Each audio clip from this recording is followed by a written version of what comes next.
Baik, Assalamualaikum warahmatullahi wabarakatuh. Waalaikumsalam warahmatullahi wabarakatuh. Terima kasih Mbak atas kesempatannya sudah mengizinkan saya untuk mewawancarai Mbak terkait kurikulum yang digunakan di SDIT Amida. Sebelumnya nama lengkap Mbak apa? Seni Angliri. Sebelumnya jabatan di sini sebagai apa Mbak? Wali kelas 5. Wali kelas 5.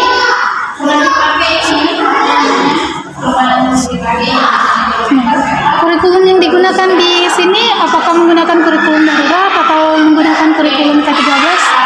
Kurikulum masih kurikulum 2013. Iya. Kalau untuk kelas 5 masih kurikulum 2013. Sekolah ini sejak kamu sudah menerapkan kurikulum K13 Mbak? Sejak mungkin sudah 2 tahun yang lalu mungkin.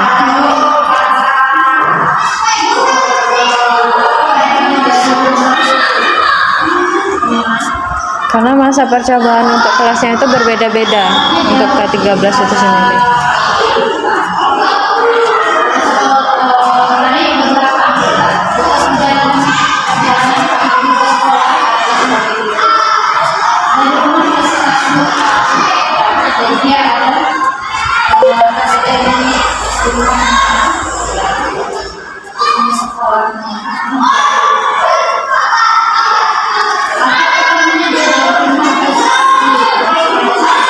Harapan Mbak dengan melaksanakan kurikulum K13 ini apa Mbak?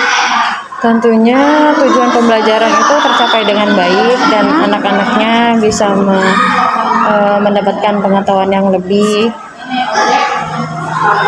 Materi yang tersampaikan juga berjalan lancar.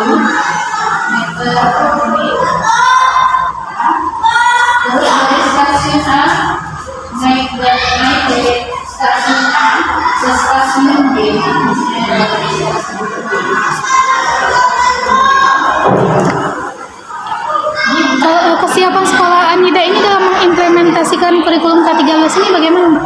Insya Allah sudah siap, dari medianya juga sudah siap seperti buku, perangkat pembelajaran, insya Allah sudah mulai diterapkan.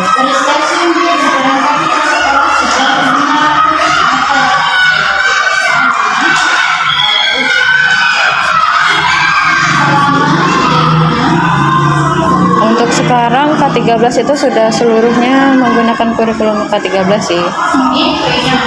Semuanya sudah menerapkan K13. Bagaimana kesiapan Mbak dalam mengimplementasi kurikulum K13 ini Mbak? Insya Allah mengikuti dari sekolah juga dan menyampaikan ke siswanya juga mengikuti silabus dan RPP.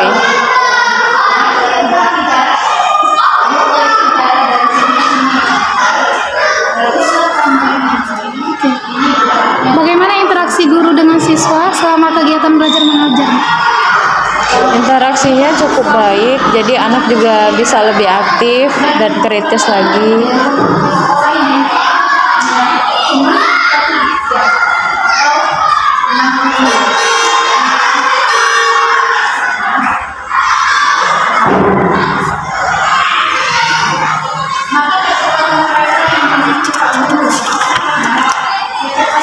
Menurut Mbak, kurikulum K13 ini bisa nggak meningkatkan pelaksanaan kegiatan belajar?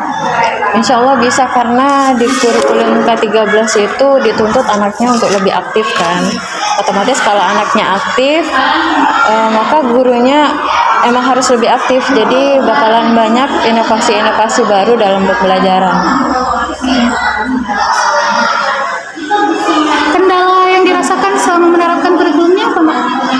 Mungkin kalau untuk kelas 5 sendiri, alhamdulillah tidak terlalu banyak kendala. Mungkin yang lebih banyak kendalanya itu di waktu pembelajaran sih, dan mengikuti bukunya, karena bukunya itu kan banyak temanya itu. Jadi karena ingin mengajar materi itu, hanya lebih berkendala di waktunya sih. Di waktu. Ya.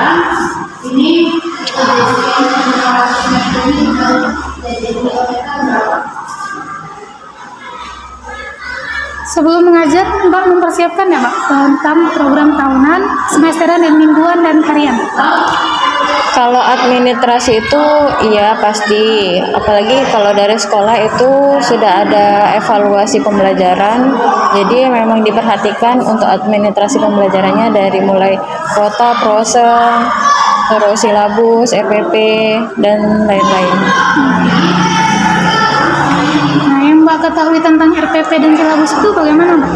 Kalau silabus itu mencangkup ini ya, indikator pembelajaran, itu kan materinya, alokasi waktunya, sumber bukunya itu lebih terperinci. Jadi dia mencakup seluruh pelajaran selama 1 tahun.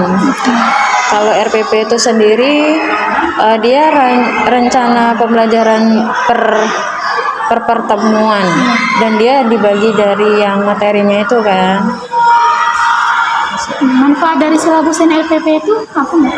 Manfaatnya dia lebih mengkelompokkan materinya, jadi kan lebih sinkron kan. Materinya itu butuh waktu berapa banyak, berapa kali pertemuan, jadi dia lebih mengkelompokkan implementasi dari materinya itu. Jadi Bagaimana kesiapan Mbak dalam sebelum melakukan proses pembelajaran dalam kalau untuk ulang Mbak, bagaimana kesiapan silabus dan RPP sebelum proses pembelajaran? kalau kesiapannya, kalau silabus itu sudah umum ya. Mungkin kalau yang lebih dipersiapkan itu RPP sih. RPP-nya harus dipersiapkan sebelum mengajar, karena dia tuh kayak skenario dalam kelas lah. Jadi kan RPP itu dari pembukaan, isinya, materi yang disampaikan sampai penutup. Apakah Mbak membuat silabus dan RPP itu sendiri atau mengutip dari internet atau bagaimana? Kalau untuk silabus itu dia dari pusat ya. Kalau RPP dia karena kami ini IT, jadi ada RPP terpadu, jadi dia dikaitkan dengan nilai-nilai keagamaan.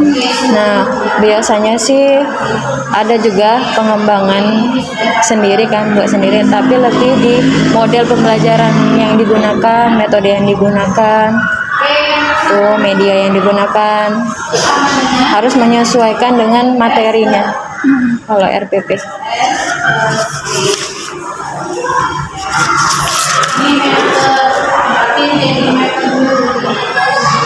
Mbak bagaimana memasukkan unsur dari kurikulum K13 itu seperti literasi, saintifik, POTS, PPK, keterampilan ABA 21 dalam silabus dan RPP yang Mbak buat? Kalau itu dia di kegiatan pembelajarannya sih, apalagi kalau saintifik ya. Kalau kurikulum K13 itu identiknya dengan saintifik, pakai modal saintifik, ada 7 atau 6 langkah kan yang explore segala macam. Itu lebih di kegiatan pembelajarannya. HOTS pun dia ke soal-soal yang diberikan atau medianya, seperti kalau keterampilannya mungkin ke medianya. Jadi dia lebih banyak ke kegiatan pembelajarannya kalau di RPP. Di silabus juga sama sih. Cara Mbak untuk memadukan unsur tadi ke dalam silabus yang Mbak buat itu bagaimana? Memadukannya ya harus ini sih, balance sih antara yang ditulis sama yang diterapkan. Jadi emang apa yang ditulis tuh insya Allah tersampaikan lah, meskipun tidak 100%. Karena metode yang digunakan, model yang digunakan.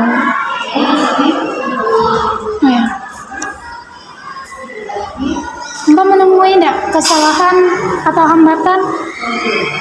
Mbak menemui hambatan dalam membuat silabus atau RPP enggak? Kalau silabus insya Allah enggak. Kalau RPP mungkin dia lebih ke ini sih, karena kita nggak tahu ya apa yang direncanakan kita tuh berjalan dengan baik atau enggak. sesuai dengan respon dari siswanya. Terkadang kan kita mengalokasikan waktunya untuk pembukaan itu 3 menit. Nah, nggak tahu tuh kalau dalam kegiatan di remaja tuh kadang ada aja kan, jadi waktunya molor, kegiatan juga kan. Yang pasti kalau anak SD itu lebih didekatkan dengan peristiwa yang dia jumpai sehari-hari, jadi dia lebih merespon di situ sih.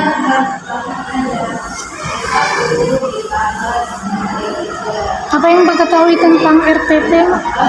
RPP itu ya rencana selama pertemuan itu, rencana pembelajaran,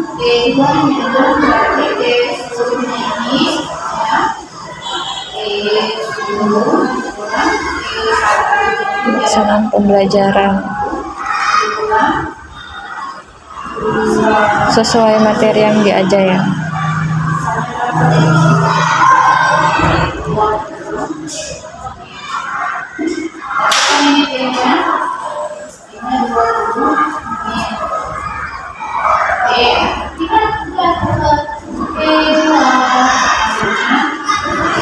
RPP yang Mbak buat itu sesuai dengan K13 atau enggak? Iya, sesuai.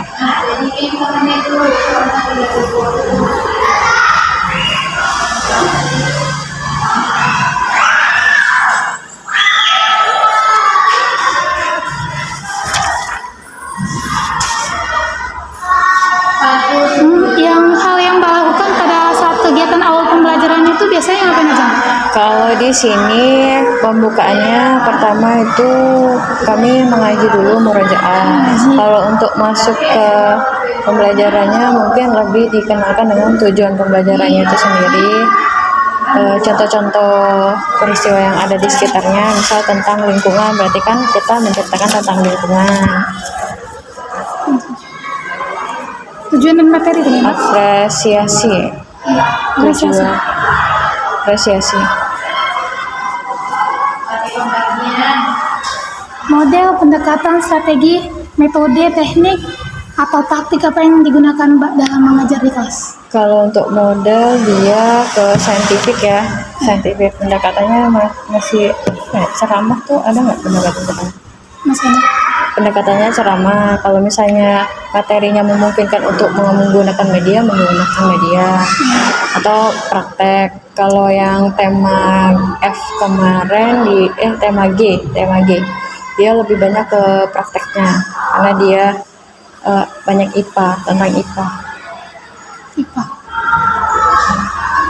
Buku pegangan Mbak pada saat melakukan proses pembelajaran itu Yudhistira.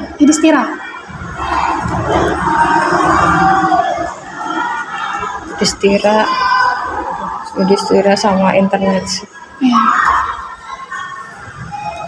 Media pembelajaran yang pernah Mbak gunakan selama proses pembelajaran itu apa saja? Kalau media dia menyesuaikan dengan materi. Kalau untuk kelas 5 ini pernah menggunakan media itu pada pelajaran matematika tentang jaring-jaring kubus. Kalau untuk IPA-nya dia banyak praktek di peristiwa konveksi, konduksi, radiasi, seperti itu. Itu salah satu contohnya tadi. Iya.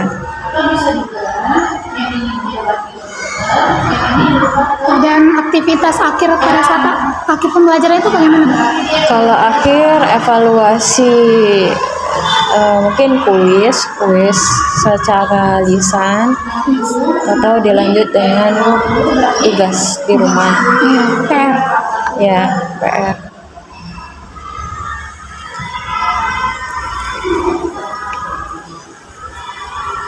Model penilaian apa yang Mbak gunakan dalam pembelajaran Mbak? Seperti memberikan tugas, proyek, remedial, atau pengayaan?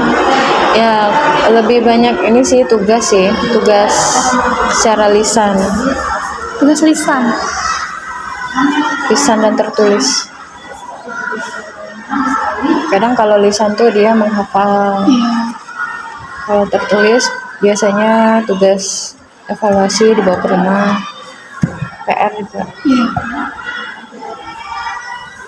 Apakah Mbak menemui hambatan dalam menilai?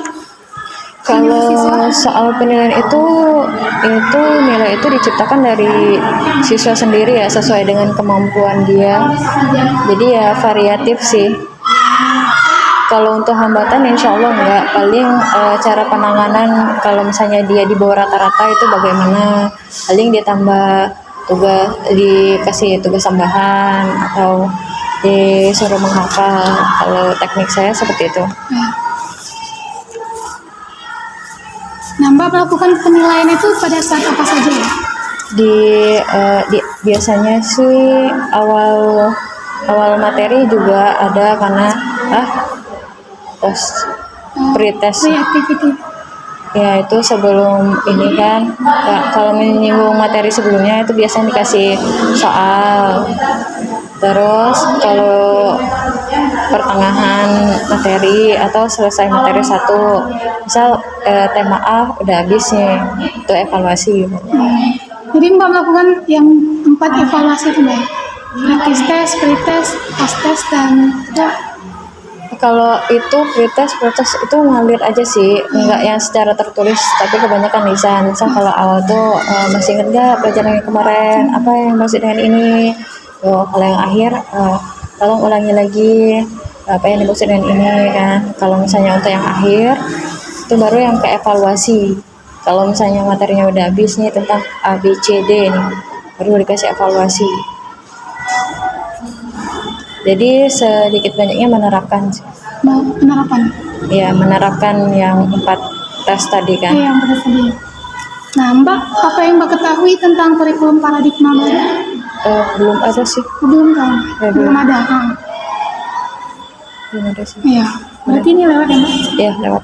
Ya, oke. Ini kira-kira kalau Mbak sudah mengetahui kurikulum paradigma baru, apa harapan Mbak? Kalau misalnya patut dicoba untuk anak, nggak masalah sih. Ya, belum ada gambaran jadi belum tahu.